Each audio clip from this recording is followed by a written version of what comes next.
If you've already read my review of Madden 20 on my personal blog, then you know that I consider this year's release to be a massive disappointment. In fact, the last Madden entry that I actually liked was probably Madden 17. Despite my misgivings about this year's game, I do want to start off by talking about something in recent Madden entries that I actually like. Don't worry, there will be plenty of time for me to rant about the problems of Madden 20 later.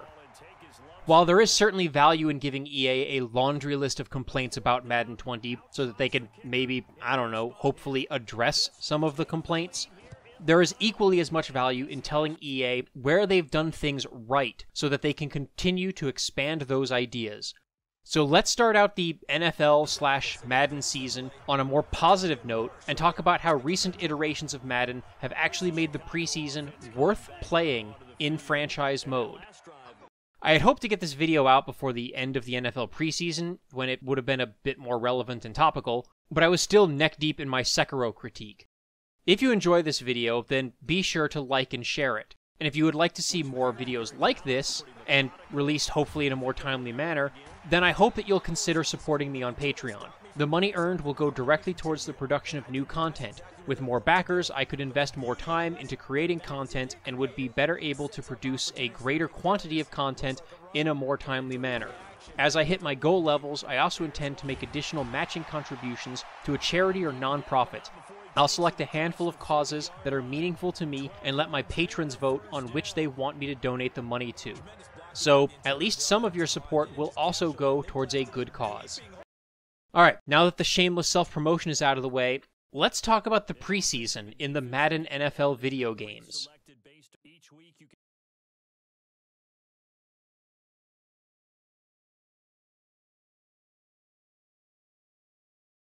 Nobody likes the NFL preseason. Or at least, that's what I keep hearing. Fans don't care for it because none of their favorite players get much playing time. Veteran players don't like it because it puts them at risk of injury. The NFL doesn't like it because the fans don't like it and don't buy tickets to the games. And the networks and advertisers don't particularly care for it because not that many people watch it. About the only people who probably actually like the preseason are the reserve players who get the chance to show what they can do and earn a roster spot. And maybe also the coaches who have an opportunity to find out if their backups will be reliable replacements for any starters who get hurt in the regular season. In fact, the preseason is so unpopular that every year or two there are ramblings about the possibility of the NFL reducing the length of the preseason or outright eliminating it. The NFL would probably cite player safety as the reason for eliminating the preseason, but the real reason would be because it doesn't make them as much money. After all, they'd probably offset the reduced preseason by correspondingly increasing the length of the regular season, putting even more wear and tear on the players' bodies. But hey, maybe they'll give the teams a second bye week, right? That'll totally make up for it. So every year, as we enter the NFL regular season, there is that small outside chance that next year there simply won't be a preseason. Or that if there is one, it will only be 2 or 3 games. There are plenty of valid reasons for reducing or eliminating the preseason, and I'm not going to get into that specific topic here. Instead, I'm going to talk about the preseason in the Madden NFL video games. As someone who enjoys video game football, and would actually enjoy them a hell of a lot more if the quality of product were better, I would actually bemoan the loss of preseason, because eliminating the NFL preseason would do a great disservice to the franchise mode of the Madden NFL video games. I would not be surprised to hear that most Madden players don't bother with the preseason and just simulate past it. After all, nobody likes the preseason, right? But I happen to think that preseason in Madden is the most interesting and engaging part of franchise mode.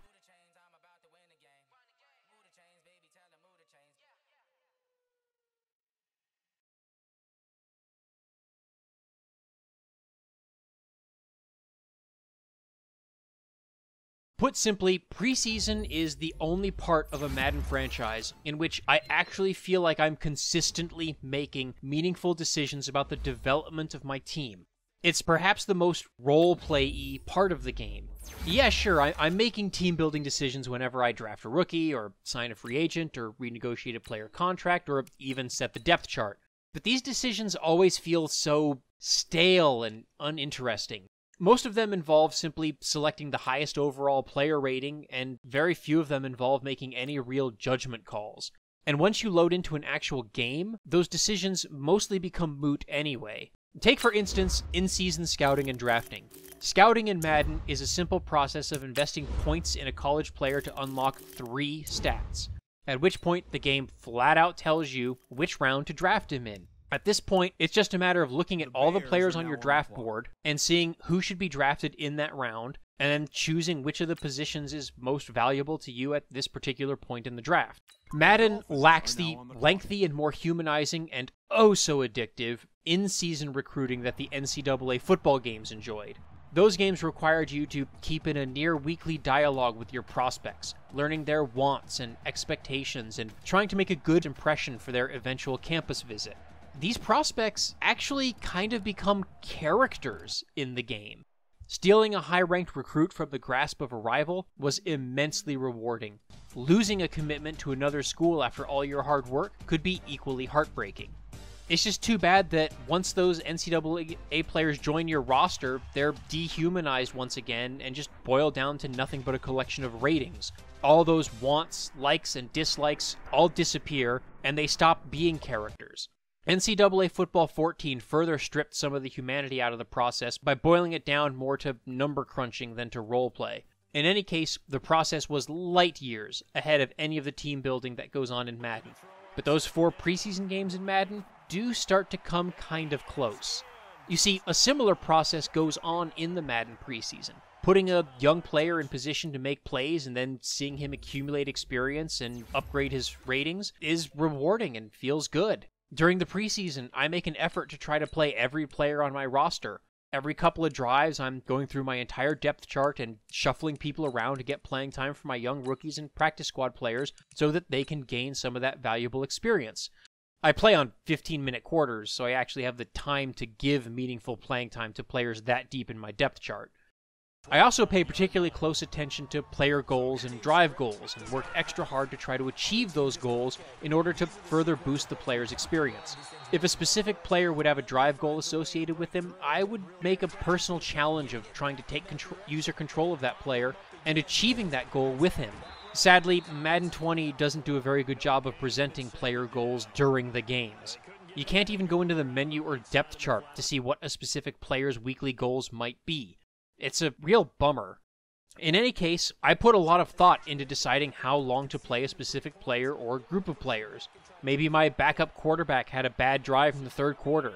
Should I give him, and by him I really mean myself, another chance to turn his play around? Or should I bench him to see if the third string quarterback can do better? Should I leave in my second string defense to try to cement a victory? Or give some experience to the third stringers and risk blowing a lead? Should I put that rookie with the hidden development trait on kick return duty so that he'll see more snaps? There's just a lot more to think about here, and a lot of decisions that I make feel like they have more weight. Even if I give experience to players who are never actually going to play a down for me in a regular season game, improving their ratings does increase their trade stock ever so slightly. And there's always the possibility of a string of injuries that forces me to have to activate someone off my practice squad, which I have had to do before.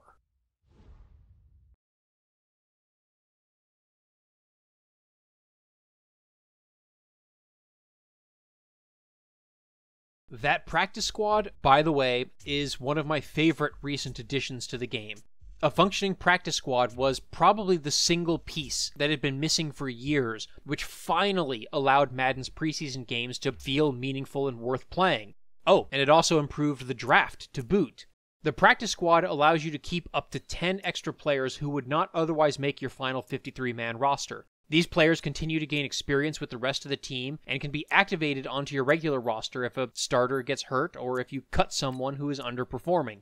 In previous years, players who didn't make your 53-man roster were sent back into the free agent pool, where they would stagnate and never progress or improve. There was no point in playing 60 overall rated players during preseason in those iterations of Madden, because the player would just get cut anyway. You were better off just giving more playtime to a second or third string player who would actually be staying with the team. It also meant that the draft became pointless after about the third or fourth round unless you found a diamond in the rough. Those 60 overall 5th, 6th, and 7th round picks had no shot of making a roster spot. It was pointless to even draft them and pointless to play them in preseason. Now, however, with a practice squad in place, your late round draft picks can be stashed away on that practice squad. By playing them in preseason, you can gain experience to upgrade their ratings and, after a couple of seasons, possibly earn them a roster spot. If you lose a veteran starter in free agency or can't afford the cap space and can't find a decent free agent to replace him, then you'll at the very least have that improved practice squad player ready and waiting to fill in as a reserve.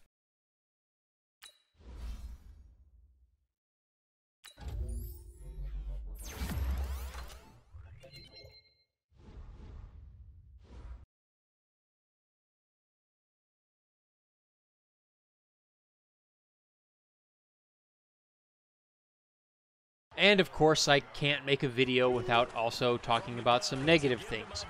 So, all of that being said, preseason in Madden is still kind of fundamentally broken in ways that make it almost pointless to play. This is the sad state of modern Madden. Even the features that I like the most are marred with problems at fundamental levels. First and foremost is that substitution logic is terrible. It's better than it used to be. The addition of the practice squad means that you have more backups to play, which means that starting running backs are no longer getting subbed in as slot wide receivers, and starting linebackers are no longer getting subbed in on kickoff coverage. Instead, all starters are removed from the depth chart entirely when the backup squads get subbed in. Excellent. Unfortunately, the CPU team never bothers to substitute deeper into its depth chart. The CPU's 3rd and 4th stringers never play unless an injury happens. Now, I don't actually know for sure how the accumulation of experience works for CPU teams' players. Maybe they just automatically progress regardless of how much playtime they receive. If not, if they actually are dependent on earning experience the same way that the human players are, then those 3rd and 4th stringers for the CPU team are never gaining game experience, unless, like I said, some injuries happen. But even if there is some other progression mechanic for CPU players, the fact that the CPU never subs deeper into its depth chart still causes problems for me, the user, because I do make a point of subbing deeper into my depth chart. The end result is that I have 3rd and 4th stringers with ratings in the 60s or sometimes even in the 50s, playing against CPU 2nd stringers with ratings usually in the 70s.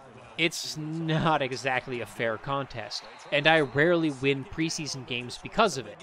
And those poor players have very little opportunity to actually make the big plays that are going to earn them decent chunks of experience.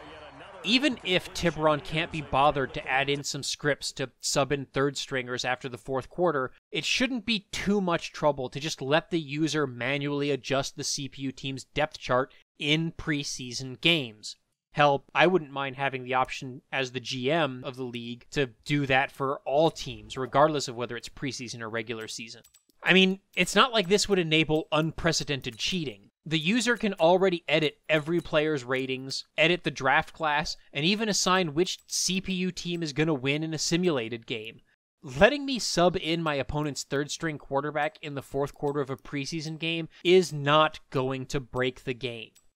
The second fundamental problem with the preseason in Madden is the fact that you already know all your players' ratings. You don't have to play your rookies in order to find out if they're any good to begin with. You already know exactly how good they are. Instead, you only need to play them to accumulate experience and hopefully level them up. Madden 20 did take one very small step to alleviate this problem. Some rookies now have their development trait hidden until he's played 500 live game snaps. Even though you know that current player's ratings, you might still want to give him the extra playtime in order to find out how high his ceiling is going to be. It's a subtle, but actually fairly significant change that actually forces the user to make judgment calls when it comes to make those final cuts. Do I cut that 54th player with an unknown development trait because his overall is a couple points lower than the veteran backup above him on the depth chart? Do I stash him on the practice squad so I can continue developing him next year? Or do I cut the slightly higher rated veteran so that I can give my rookie playtime now, start accumulating experience, and find out if he has the potential to be a star? It's a good first step, but if you ask me, Tiburon could have gone a lot further. On my blog, I've proposed an idea years ago for making all rookie ratings hidden by default. I encourage you to check out the full blog, but in summary, the idea was that as rookie players play more games, his ratings are revealed as a range of possible ratings, and then as he plays more games, eventually narrowed down to their true value as the player gets more playing time and practice evaluation. This process may take several years of practice and development, so you have to make judgment calls in the meantime about how to utilize the player. Maybe you experiment with putting him on special teams, or subbing him in to spell a starter, which would probably require having more special teams positions on the depth chart so that you can actually put people in as gunners and coverage guys. Or maybe you just stash him on the practice squad and slowly reveal his ratings through practice and training camp, assuming that an actual training camp would get added to the game. Ratings could even be designed to be revealed to the team for which the player plays, but not to the other teams in the league. This could help to alleviate problems with CPU teams poaching any practice squad players with a rating over 70. If those teams don't know his ratings, then they probably won't take a risk on poaching him, or at least the AI should not take such a risk. Your team could reveal his true ratings through weekly practice, but other teams would only learn his ratings if he plays in live snaps in games. Brian Westbrook is taking a look at the defense behind the quarterback at his own 14-yard line. There he goes. Maybe teams can even spend some of their weekly college scouting points to scout other teams' practice squads for potential diamonds in the rough. Lastly, if the CPU has to play its players in order to find out their true ratings, then this resolves the aforementioned substitution problem, because the CPU team would actually have a basis for evaluating whether to substitute in reserves during those preseason games. The CPU could put higher weight on giving playing time to players who have more hidden ratings, so that they would actually sub in those third and fourth stringers. And my preseason games would become a hell of a lot more competitive in the third and fourth quarters because my third and fourth string players will be playing against the CPU's third and fourth string players and be on relatively equal footing. Again, feel free to check out the blog for a more detailed description of how I imagine this all working, including an example. A link will be in the video description. In fact, the idea that I had proposed is not unprecedented. I had originally posted a link to this blog on either the EA forums or at the Operation Sports forums. I don't remember which and wasn't able to actually find the thread, so And after posting it, another user had informed me that Madden 12 had a similar feature. I had played Madden 12 back in the day, but I didn't remember this particular feature, so I used some of my Patreon funds to buy a cheap used copy of Madden 12 to try it out for myself. Sure enough, rookie ratings were just question marks, and the actual ratings were revealed slowly over the course of the preseason. I guess this feature must not have been very well received since it was ditched the following year. I don't blame Madden players for not liking this feature, nor do I necessarily blame EA for removing it. The way that it worked in that game, I doubt that the feature got much use or added much value to the game. Remember, this was long before we had a practice squad in Madden. If a player didn't make your 53-man roster, he was simply cut. With such a limited roster, it didn't make sense to keep low-rated players as you would progress through the preseason, especially since this was back in the day when the NFL imposed cut days every week, so that a team had to cut a handful of players each week during the preseason. So the really low-rated players, or the players who were projected to have really low ratings, probably wouldn't even make it through the entire preseason before they would get cut. Worse yet, the process for figuring out a rookie's ratings was very passive in Madden 12. You could unlock some of the ratings during the in-season scouting, and that was a much more assertive process, because you actually had to pick a subset of players every 4 weeks to scout, and different periods in the year would reveal different ratings. Unfortunately, the game didn't give you any information to go on at all. There was no estimate of ratings, no play style or player role or scheme fit or anything like that to even tell you which of those college prospects might even be worth scouting. So, In the preseason, certain ratings would be automatically revealed each week of the preseason until by the end of the preseason, all the rookie ratings had been fully revealed. It didn't matter if that player saw a single down during the preseason games. His ratings would still get revealed. So the user didn't have to do anything to evaluate the rookie or change the way that they play in the preseason in order to ensure that all their players actually do get play time and get evaluated. The whole thing was a good idea in principle, it was just not very well executed. If EA and Tiburon had the courage to reconsider that idea, that concept would work much better in modern Madden. A multi-year evaluation process would work well with the existing practice squad feature and player experience features. You'd have to actually adjust your depth charts to play the rookies with unknown ratings in order to give them experience and find out if they're any good or not. This idea would work even better if those practice squad and experience features were coupled with an actual off-season training camp feature, and maybe also some more in-depth and robust weekly preparation features, and maybe even a position battle mechanic. Most importantly, it would give further relevance and value to the preseason that I already enjoy playing.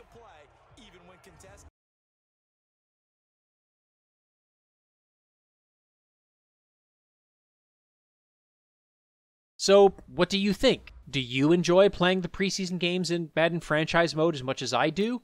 If not, have I maybe convinced you that it's not as big a waste of time as you might have once thought? Do you like my suggestions for how EA could further improve the preseason and drafting and player evaluation in general? And if you have your own suggestions, then heck, I'd love to hear them in the comments below. And maybe, even if these ideas don't get into Madden, they might actually make it into games like Axis or Maximum in the future.